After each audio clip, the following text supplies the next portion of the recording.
are the creator of your own experience, moment by moment, and so is everyone else. And we want to lay one platform. It's an uncomfortable statement for some who haven't thought about it much before. We think that you'll feel the harmony of it as your understanding begins to bubble back to the surface, as you begin to remember all of this stuff that you have known for a very long time. In this universe, in this physical time-space reality in which you are focused, there is not an already decided right and wrong about stuff. And you get the sense of that as you watch different families or cultures or civilizations making different decisions about different things, about what they deem is right and wrong. And they give each other such a hard time. In other words, the confusion about that, the argument over what's right and wrong, and the determination to make those that are doing what you consider to be the wrong thing stop doing it, and their decision to get you to stop doing the wrong thing. It is at the heart of the discord, not only that you have with each other, but the tug of war that you generate within yourself, which is really the only one that we're talking about ever, is that tug of war between you and who you really are and all that you've become. And so today, for a little while, rather than thinking so much about, Esther used to say to us, well, I wouldn't do that. I would never do that. And it took us a while to make Esther understand that that's sort of an irrelevant thing. Just because she would never do that does not mean that she gets to stand in that place of, I'm right about this, because, oh, that place will bite you. When you stand in a place where you are sure that you are right, you do so many irrational things that work against yourself and against the common good, against what you're really reaching for in terms of the harmony that you seek. So rather than trying so hard to keep defining this right and wrong thing, it's like, so you're stopped at the stoplight because it's red and you know that's right. You don't go on a red light unless the exceptions, you're turning right and there's nobody coming, blah, blah, blah, or unless there's a sign posted that says under no conditions will you turn right, or unless, but you know the rules. And you've decided that you're not going to break this rule. And then you're doing something else that you knew was right because you remembered it from your driver's education training, that when you stop, you look in your rearview mirror to see what's happening behind you. So here's a red light and you're stopping, but you also do that other right thing. You look in your rearview mirror and you see that the 18-wheeler that's barreling in behind you apparently doesn't see the red light and he's not going to stop. So what do? Well, if you're an upright citizen, you sit there and you let him cream you. Because that would be the right thing to do. Or do you follow the path of least resistance? Do you use your own ability to evaluate, and do you allow this broader perspective being that is really you to feed you the impulse to always keep you going with the flow, with the well-being that you seek, and with the love and kindness that you are? And so we know that's really a ridiculous analogy, because it's only those who don't pay attention who would not move out of the way of that. But there's a whole lot of things that you don't move out of the way of because you've practiced being in the way of them, because somebody has taught you that being in the way of that is the right thing to do. And we say, there is a source energy, infinite intelligence, absolute loving perspective of you at all times, calling you, gathering you as one of the cooperative components to cooperate with the well-being of your own life. But you got to be in the mood. You got to be in the vibrational atmosphere. You can be so resistant to your own guidance system. And when you are, then we know you want to blame the circumstances, you want to blame the others. And we don't want you to blame anyone. We want you to know what you don't want and know what you do want, and understand that when we talk about the path of least resistance, We're talking about the path of most allowance. And when we're talking about the path of most allowance, we're talking about the path of you allowing yourself to be the most of what life, all that you have lived, has caused you to be. And we also want to say, in a very powerful way, nothing less than that will do for you. Because there is no regression. You can't live life which causes you to know what you don't want and ask for more. And your inner being stand there in your vortex with what you've asked for, focused upon what you've asked for and understanding it completely, and the law of attraction responding to that point of view, and all of the cooperative components being gathered to who you have become, and you not be one of them, and you feel good. That's the biggest tension that you've got going on. You have become so much that you are not allowing yourself to be.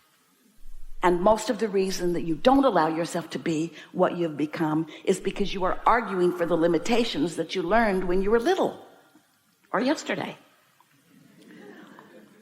This law of attraction thing, this bag of marbles that you're carrying around, it's complicated in the sense that a lot of things have affected what you put in there.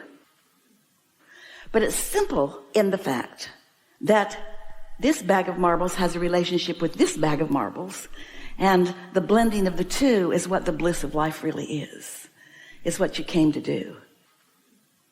You said, I'll go, I'll live, I'll figure it out, and I'll align with the whole of who I am. And I will be a powerful caller together of things that feel good for anybody that's in the vicinity. But not one of you said, I'll go out there and I'll sniff it out. I'll find out who's doing the wrong stuff, and I'll get after them, and I'll clean this mess up by making them stop doing that stuff that is wrong. And we say, with all of the love that we can get Esther to muster in her voice, how's that working out? Esther's friend, she's a comedian on a cruise ship, pink-haired, way fun. And she calls Esther at the end of every cruise that she goes on, that the comedian goes on, and talks about where they were, how beautiful it was, and whatever happened that was significant. And she called Esther and said, oh, this was the worst cruise. And Esther said, oh? She said, yeah, the stage manager did not know what he was doing. And Esther said, and? And her friend said, so I had to tell him. And Esther said, how'd that work out? She said, it was terrible. It was terrible. He wasn't having any of it. We just battled the whole time. It was miserable. I couldn't get off that ship fast enough. And so Esther's talking to us about it after. She likes meaty things to chew over. And we said, your friend is not the stage manager. She's not the law of attraction either. She is a person on the stage doing her thing. But when she tries to do something that is somebody else's to do, especially when she's unhappy with the way the one who is supposed to be doing it isn't doing it or is doing it, then she's all out of whack with who she is. And that's the reason she had a miserable cruise. She can blame it on that person, and she can let that be the reason. She's arguing for her limitations and using that as the object of her attention. But this is what's really going on. This is the story. This is what's really going on. You all said, I'll go, let's go, have experiences. Everybody said that. Let's go and make choices. Everybody said that. Everybody said, there's going to be stuff that I agree with and stuff I don't agree with. Everybody said that.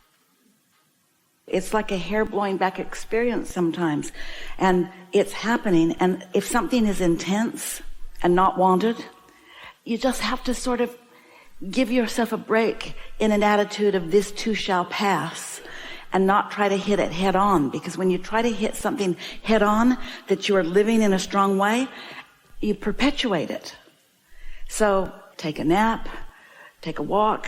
Distraction is just about the best thing that you can do. But if something's really happening, it's hard to be distracted by something that's really happening. But that is the answer. The path of least resistance, better said, the path of most allowance, is a variable on different subjects. Some subjects you've thought about longer. Some subjects you've thought about more purely. In other words, you don't have so much contradiction going on. Some subjects you have a whole lot of marbles about them, but more important, some subjects you activate more often. And sometimes it's because of influence of people around you or because of what's going on in the world in general. It is attention to the subject that keeps them active. It seems like it's complex, but it's really very simple. There are a lot of labels that could be applied to it, but the label that we apply to it is the law of attraction responding to thoughts that you continue to think. And don't try to analyze it or figure it out or explain it or defend it or justify it. Just accept that it is law of attraction's response. And then you do have, like right now in this moment, you are exercising your ability to acknowledge which of that you prefer and which of that you don't prefer. So this is a good time to deliberately choose existing marbles for the parts of what you're living that feel good. There's a saying that it's not so prevalent anymore, but it has been over time. The devil made me do it. I can't explain what's going on. I'm possessed. I can't explain what's going on. And we say the law of attraction is responding. If you could give up the need to explain how whatever that the law of attraction is responding to got there, and just start fresh with, oh, the law of attraction is responding, then you could get out ahead of it a little bit by deliberately deciding what you prefer, even of that. Esther's been playing a really effective game with herself really recently because it occurred to her because someone asked a question. And as we responded to it, as Esther was driving back to her house, she thought, oh, this is big. And this was the reply that we gave to someone. A lot of what you are saying or thinking, you're receiving from your inner being. A lot of it. Not all of it, but a lot of it. And of course, the better it feels, the more likely that is the case. It doesn't mean that you cannot be saying things that your inner being is completely at one with also, but so much of what occurs to you is a direct inspiration coming from source. And Esther thought, I'm going to start following those impulses, because for a long time she thought if it was coming from source, and she thinks of Abraham as source, and we are a part of what she thinks of as source, but it's profound and it's infinite intelligence and it's helpful. But sometimes it's get a drink of water. Sometimes it's get up from your desk and move your body a little bit. And so we would like to say to you, we really want you to hear this. A lot of what you're receiving is that pure energy from source. And when it feels like it's the opposite of that, it's because this is what you want so much. And when you don't think you can get that, a lot of times when people are talking about wanting more money, they don't realize what they're doing is amplifying the fact that they don't have enough money. Because it's really the same subject that's being amplified on both ends of the stick at the same time. So sometimes I'm like this and sometimes I'm like this. And we say it's all right and it's all part of the same thing. Just focus on what you are doing and let the only clarification that you're reaching for be, how can I follow my path of least resistance? And if you're saying, I should be doing that, I should be doing that, I should be doing that, you're not following the path of least resistance. We're going to give you a strong statement. One of the best things is to discover how you get to make clarity out of chaos. It's through focus. But it's through liking clarity. If you're trying to sort through the chaos for the clarity, the chaos just gets bigger. But if you're trying to find or feel the clarity, feel the difference in that?